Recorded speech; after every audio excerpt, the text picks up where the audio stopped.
I imagine you must get contacted by lots and lots of people. Yes. What happened? What's the process? If, let's say, someone out of the blue has contacted you and said, this is my CV, here's a CD of myself, I'm doing a concert at this point, please come and hear me. Well, this is really difficult because we are, I think I speak for all of us, approached by a large number of young musicians very regularly. What I actually don't find very helpful is to get a great big press pack and a bunch of CDs.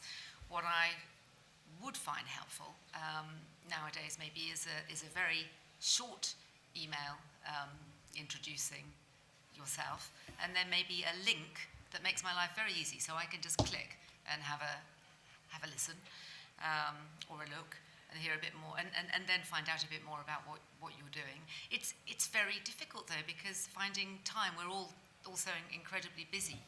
So if I'm honest, a lot of the approaches that I get, that I take very seriously, there's word of mouth, or somebody has recommended me someone, or a conductor I'm working with has said, wow, I just heard this incredible young violinist, or somebody in one of the academies or the colleges is in contact and tips me off and says this person's particularly exceptional.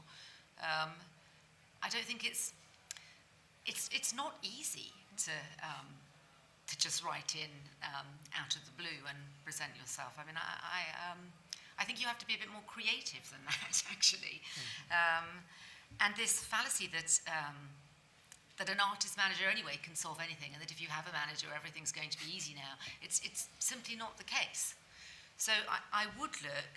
I had lunch with Stephen Islis yesterday, and he said to me that when he was looking to find a manager, and he had a terrible time looking for a manager at the beginning of his career, but he had some advice from somebody who said, really go away and think about programming. Think about what makes you different from the other cellists out there. How can you stand out when there are so many young artists all competing and wanting to have that career? And so he did just that, and he still has a reputation for creating these fantastic thematic programs, repertoire-based programs. I think if someone was in touch and it was clear that they'd done a lot of thinking and come up with something special, rather than just sending me an email, here's my CV, this is me, please listen, I think I'm brilliant, I'm sure you will. If some thought had gone into the approach, I'd be much more likely to think,